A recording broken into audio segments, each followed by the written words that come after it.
This is the Squeaky Bum Time Podcast, a CFCP production with Mike and Laurent. The show is back, but Mike is not. Today's show, it's Thanksgiving. Thank you, everybody. For the people who listen, we love you. We appreciate you. On today's show, we will review quickly Champions League and then preview the Premier League fixture list. Should be a good week. They usually are. But first, we have to discuss the passing of the great and powerful Diego Armando Maradona. Now, I am not going to dispute anything about his greatness, okay? I don't want to dispute his greatness. He meant something to so many people that it's beyond words, right? So I want to talk about more in general how we review our legends and how we revere our old-time nostalgia for players without diminishing Maradona. He burst onto the scene as a young guy in Argentina. He was just a legend. He played, I believe, in the 78 World Cup, missed out on the 82 World Cup, got kicked off the field, basically. And then legendarily, Argentina wins the 86 World Cup in Mexico, Latin country, everyone into it. He scores the hand of God goal and dribbles through the entire English team in 1986. Very famous. And that is at a time when there was much less televised sports, and that would have been the only time anyone ever saw him, right? Around the world. So people in Argentina may have seen him for their team. It may not have been televised. People would have seen him in the World Cup. And this legendary figure lives because of that game and that World Cup. He scored 5 goals in 7 games. He was electric. He had the ball at his feet. He was something that no one had ever seen. And it creates a mythology around him. And soccer is fantastic at mythology. Things become, did you see when he touched the ball and went around 7 people? Did you see when this happened? And that was before television, and that's great. I do not have a problem with the myth and legend of Maradona. You can see it in Argentina, people crying in the street. I get it. He becomes an epic figure from that World Cup in 82. He then goes to Barcelona, doesn't really have a great time, only plays 36 games over 2 seasons in the league, wins a Copa del Rey. It's a big deal, but he gets kicked around and is partying, and they don't like it. And so they then move him on to Napoli, where he becomes a complete legend. Napoli is the big club in southern Italy. And if you know Italy, there's a north-south divide. There's a great documentary around all this. He wins the league for Italy twice over a 3-year period in 86, 87, and then 89, 90, takes 89, 90 into the World Cup. And I believe they lose in the final to Germany. Anyway, so the legend is there. I can't do justice to his legendary status. He just is that. He's a common man of the people. He's a godlike figure to the poor. He has this, he's sort of like the Pope, the way Pope Francis is right now for poor people in Argentina. That I can't argue with. What I can argue with is there's not a lot of footage of him. He lives in myth only. He lives in the moments of those goals. And he's considered the greatest of all time. I just don't see how it's not Messi or Ronaldo. The difference between the current players, your Messis and Ronaldos, they're never going to have a chance to be the greatest of all time because there's no myth. We've seen every single game. Lionel Messi, we've seen all 700 of his games, all 600 of his goals. There's no myth.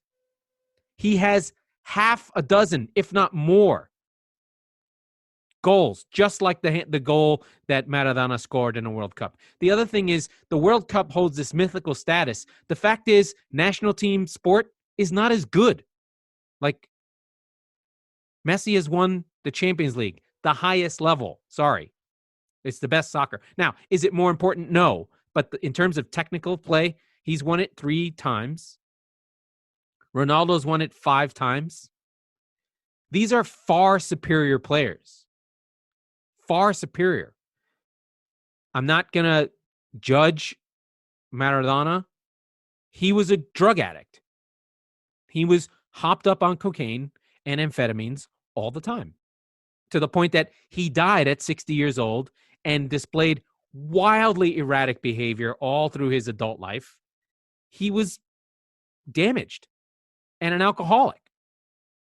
So there's no way you can tell me that as a footballer, just from, I don't want to use numbers, but just from their accomplishments, that he was better. He's not. He's not better. He's more famous. He has a better myth. He has a better legend. There's no way he's better than Lionel Messi or Cristiano Ronaldo. Those two players, what they're doing in modern football is beyond the scope of anything any player ever did, ever. Period. They just are the gold standard, and we're never going to see players like them ever again. I don't think. I mean, I could be wrong, but just from the statistical record in the history of football, no one has scored goals and won like Cristiano and Messi. No one. Never. Ever. It's not close. Like, we're at the point where we're taking them for granted. People don't score 25 to 30 goals a year for 10 straight years. It simply doesn't happen. Ever. And I don't think people really understand that. We have a handful of great players through history, and I've been looking them up. You know, you look at George Best, you look at, you know, the one who matches up with these guys in terms of goals is the bomber. Oh God, I can't remember his name. Gerhard Müller in Germany. He scored a lot of goals like these guys, but he was a different player. He just was in the box and scored goals.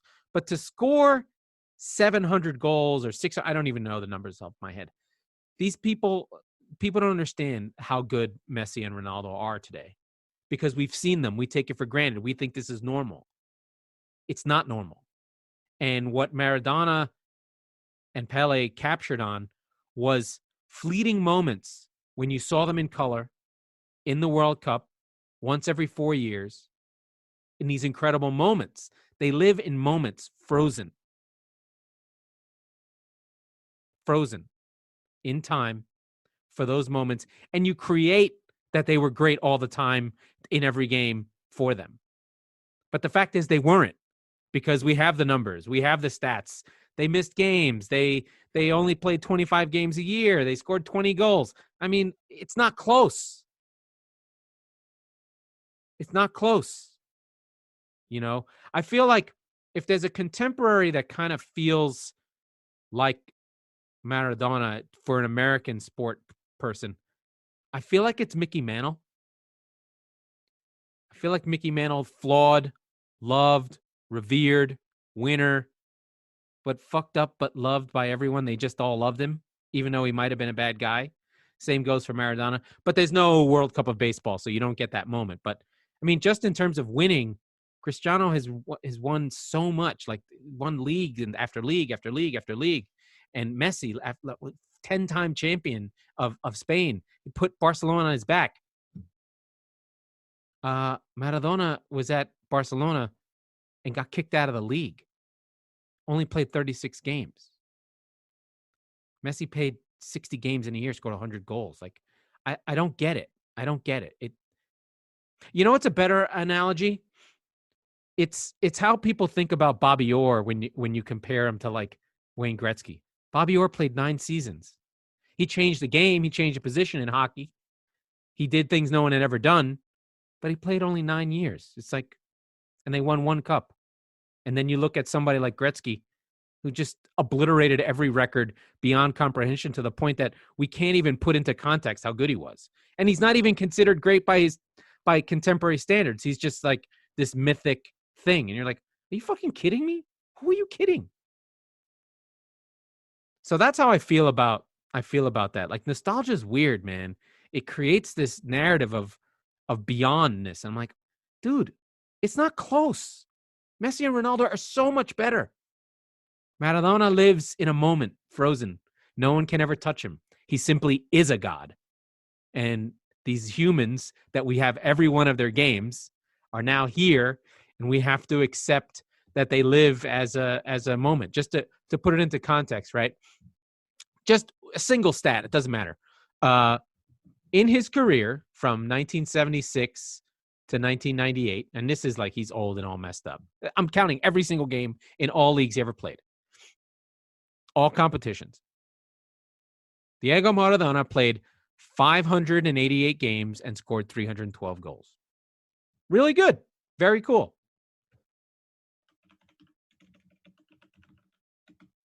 And Messi, let's see. Messi, just for context, Messi has played somewhere in the range of 774 games and scored 650 goals. I mean, it's just not comparable. They're playing in different planets. Like Messi scored twice as many goals already. And he's boring. He doesn't have that swagger. He's not a normal person. He doesn't get drunk. He doesn't get fucked up. He just goes home to his family. And so we venerate the troublemaker, the bad boy, the human, the flawed, the mea culpa, the bad boy who messes up and then comes back and says, please love me again. And we want him back because his story is better and the press love him. But he's not as good. Give me the boring guy who shows up. Give me the guy I can watch and trust. Give me the guy who scores the goals and carries the team year after year after year after year. I don't care about the back pages. I don't care about what he means. I don't care about him wearing a cross and kissing it and hugging babies. I don't care about that. Give me the winner. Give me Messi. Give me Ronaldo. Ronaldo's about the same numbers too. Over 700 games, over 600 goals. Wow. That's my spiel. Let's talk about the Champions League really quickly.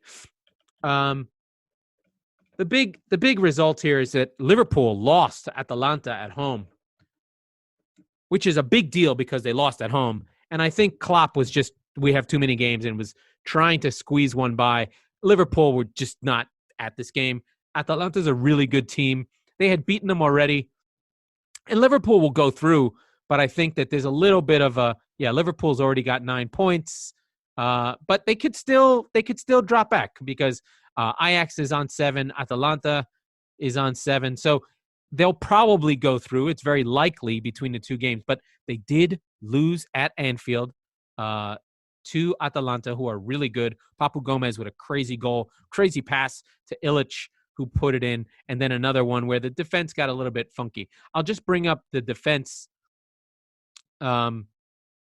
Liverpool tried to get by with Sadio Mane and Mo Salah and Wijnaldum, but in the back they had Matip, Williams, Tsimikas, and 2 Williams brothers, and those guys are kids. They did have Alisson, so they tried to just out offense them, but I think that they didn't have the horses to try and compete, and he tried to get by with one because of the injury problems. Real Madrid beat Inter. Arturo Vidal got sent off in the first half, arguing a yellow card. Really bad stuff. Hazard scored from the spot at 7 minutes, and Inter just got beat. They look like they're going to drop out of the group stage again, and Antonio Conte is looking really, really poor as a Champions League manager. At this point, Borussia Mönchengladbach and Real Madrid are ahead in the group. It looks like Inter are out, but crazier things have happened. But let's just go through the groups. Bayern are through. Atletico played a draw, and so they still fighting with Lokomotiv Moscow. Salzburg looks like they're done. Like we said, Group B, Gladbach and Real Madrid are okay. Shakhtar got beat. City won 1-0 against Olympiacos. Played more of the same that I've been talking about. City still creating chances. A little bit better. Foden played. They haven't given up any goals, but in Champions League, they're through. It's fine. They'll probably go through with Porto. Ajax beat Midtjylland again. Midtjylland has no win, so it'll be whoever can really beat people up. Chelsea won again, no problem. So Chelsea and Sevilla going through from Group E. Dortmund, Erling Haaland, incredible. Just scoring goals. He's the new future of the league. Big, strong, young, playing for Dortmund. That'll be the next big name you hear about. Lazio probably going through. Club Brugge and Zenit are in trouble. Barcelona won again. pretty easy. They didn't play. They didn't even send Messi there. They got that game done, so they're through. So Barcelona having trouble in the league, but not so much in the Champions League. So they're to the round of 16. Man United shockingly got penalties, but Bruno Fernandes played really well, and they're probably going to go through. PSG got a really big win against Leipzig, so that group is up in the air. United on 9, PSG on 6, Leipzig on 6. So there's a lot of stuff that's all done and dusted, and we'll see how the other teams do. But that's really where we are in the Champions League. If you want specific scores, not interesting. It's more interesting, what it means. Champions League is this big, it's the stage that all these teams want to win. It's the most important thing. So many leagues in Europe right now, aside from the Premier League, are really 1 or 2 club leagues at the best. So in France, it's been PSG. Monaco took one off them a few years ago, but basically they win that league going away. So the Champions League is their core goal. They've won, like I said, 6 out of 7 league titles in a row for PSG. They basically are Qatari wealth fund owned. In Germany, Bayern Munich are probably through. They've won 9 leagues in a row. The last team to win one, I believe, was Wolfsburg or maybe even Dortmund 10 years ago. So that league's pretty locked up for Bayern. And so they only judge their seasons on the Champions League. In Spain, it's either Real Madrid or Barcelona, both of them falling on hard times. And I think that's more structural. The way they did their TV contracts changed. So money is spread through the league. And those two teams are really basically poorly run because they're run like a corporation. They have to deal with shareholders. It's very weird. But basically those two teams have won the league, aside from Atletico, once in 13-14 every year. So again, the Champions League becomes important for them. So leagues getting one is important. In England, we have many different champions. So we've had in the last 5 years, we've had Liverpool, City, Chelsea, Leicester, and Chelsea before that. So 4 different champions. And before that, Man United won every year for decades, with Arsenal even slipping. So there is an actual group of teams that vie for this title. Italy, we have Juventus just winning over and over and over again. They're also on 8 or 9 in a row. So you can see that this Champions League is really a big deal. And if you don't make it, your season's kind of over because the rest of it isn't really competitive. So that's really, and the money there is huge. So it sort of is something to think about from a political perspective. Why some of these leagues, and we've talked about it earlier, are trying to break away and make it into something more American, where each country has one team in a league that represents all of Europe. I don't think it's going to happen this week or this year, but it's a slow build to happen. I'm not sure if it'll happen. I think European Union and European unity is on the docket. You've got Brexit, so maybe football doing it first might be tricky, but we'll see what happens there. But it is interesting to watch how the structure of these leagues works and how they're trying to retain these clubs, even though their leagues are basically broken because they don't have any method of competitive balance.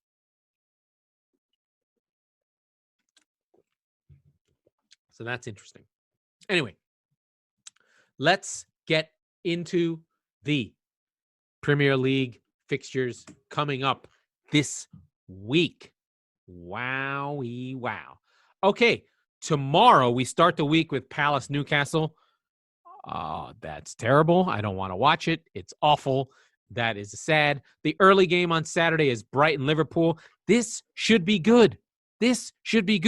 Liverpool away, so a little bit weaker. Brighton coming off a good result. I love Brighton, where they beat Villa away, having actually not outshot. So all the problems that Liverpool's been having, even though they were so great versus Leicester, we don't know. There may be a level of inconsistency. This will be another test. Brighton are a good side. They play football. They're not going to sit deep. So we'll see if Brighton can hurt them. Listen, they could get blown out. It's distinctly possible, but we'll see. City play Burnley, usually something easy. Just going to be another game where City have to try and break a team down. I'm expecting them to get a goal and then call it a day. That'll be a shitty game. Like, just please don't lose to fucking Burnley. God damn it, Manchester City. It's really been a referendum the last few weeks on my poor team that's really just not going well at all. Everton Leeds is also on Saturday. Should be really, really good. I mean, Leeds were value for money again. Everton have been shaky at the back. I don't trust Keane. I don't trust Yerry Mina. They also have Holgate back there. So Leeds should have a good chance to score. But again, their defense is a little bit weak. They're a little bit man-to-man. Ancelotti's smart. They're at home. We'll see what's going on there. One thing that's interesting that's coming up, fans may be returning to the stadiums in England. Should be not this week, but next week because of COVID testing, and it's going to be regional. So we'll see where teams are on the 3rd. Should be Arsenal will be the first team to have between 2,000 and 5,000 fans, depending on the level of COVID in the local area. West Brom, Sheffield. Oh, God. No, not going to talk about that. A good game coming up. This is a Sunday game. Southampton versus Man United. Southampton drew their last game. You know we love him. We love the Hasenhüttl. They're at home.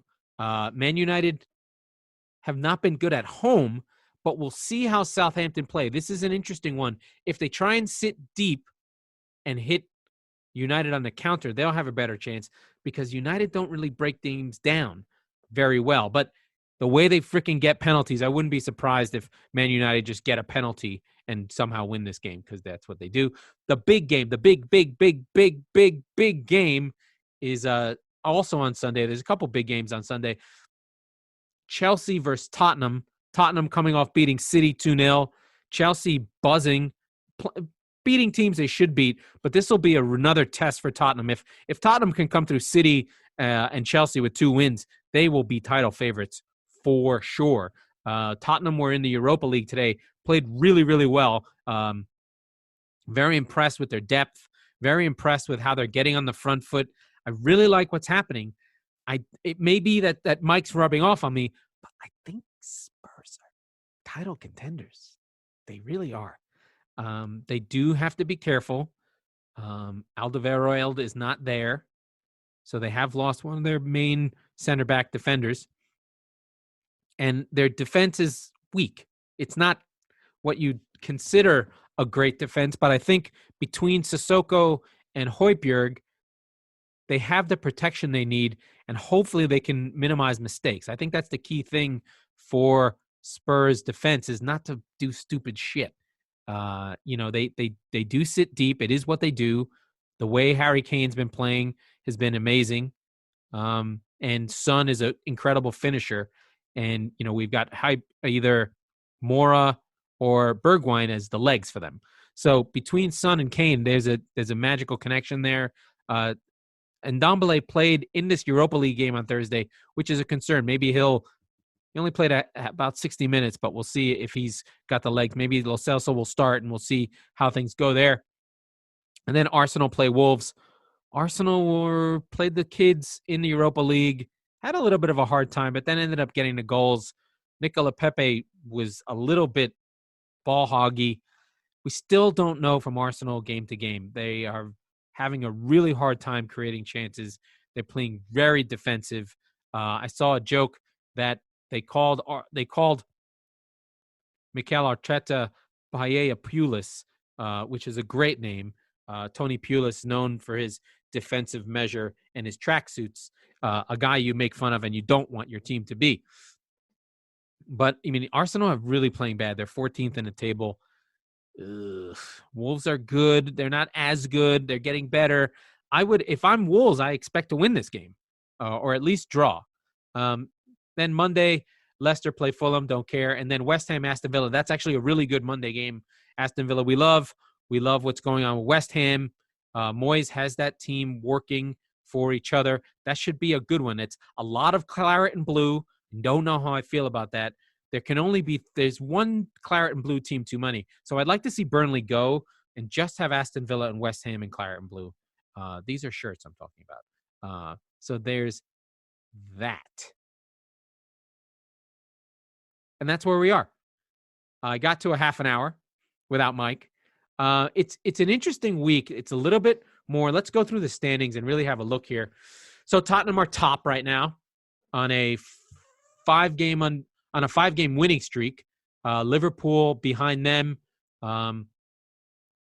Tottenham are ahead on goal difference 12-5, and that 7-goal game really has damaged Liverpool. If they didn't have that destruction against them by Aston Villa, they'd probably be at a goal difference around where Spurs is, around 10. So they're close. Chelsea on 12, still right there. They are on a 3-game winning streak, but they haven't really beat anybody great. Leicester are found out. They're a little bit of a pretender. They really got killed by Liverpool. So they sit in 4th. Southampton, with the draw last week, are now in 5th with a goal difference of 4. Then Everton, Aston Villa, West Ham, Wolves, United, Palace, 12th and 13th. Arsenal and Manchester City. Manchester City on 12 points with a game in hand. Man United also have a game in hand.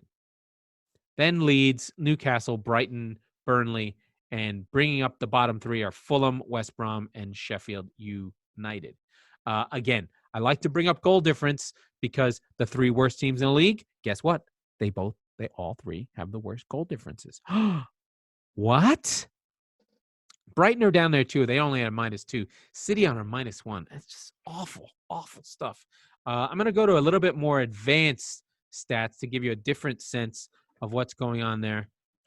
Just because expected goals is a nice, fun stat to have a look at. Expected goals is this metric of where you're shooting from and the quality, whether you should have scored a goal. And expected goal difference right now, the top team is Liverpool at 9.4. So they're way ahead. So they're really, from the way they've played, they should have a lot more goals. And a lot of that comes from the Aston Villa game, where they gave up funky goals, deflections. So that sort of throws them off a little bit. And they're at expected goal difference of 1 goal per 90. Tottenham, second strongest team at 0.6, then Chelsea at 0.7. So the table reflects expected goals. Villa are up there. They're in 7th, but they're 5th in expected goals. So the top 4 are as they should be, with Liverpool being the best team and Tottenham being second. So right now it's sitting as expected. There's only one team that's really an outlier here. Brighton on 16 with a positive expected goal difference. So we know that they really create chances and don't get chances to score. And then Southampton are in 5th, but have a poor goal difference. So that part really throws them off a bit. And then Fulham are the best of the worst teams, but Sheffield and West Brom are in the bottom of the expected goal difference standings. So you can get a sense of where teams are. The standings are relatively close right now.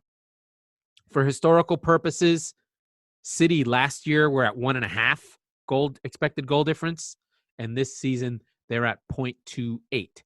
Now, what does that mean? That is a sum of your expected goals against, which is what you would expect to give up as goals versus what you would expect to score as goals. And I go to I go to FBref.com from this. This is from the guys who brought us Baseball Reference and basically revolutionized arguments about baseball.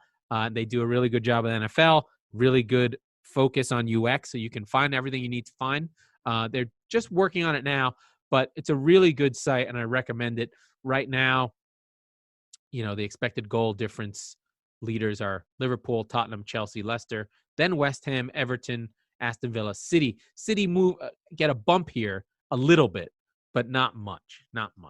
And then we'd expect to see other teams there. Anyway, Mike and I will return on Monday to go over the results. He'll either be licking his wounds or singing "We're going to win the league" if he can beat Chelsea. So that'll be the big game on Sunday. I will be watching all weekend, and everyone should enjoy their football. That was the Squeaky Bum Time podcast with Mike Salerno and Laurent Cortines. This was a Crap Football, Crap Pundit production. We will return on Mondays and Thursdays for the Premier League season. We will talk about soccer and other things that interest us. Mike is crazy. Laurent is insane. That's why it works.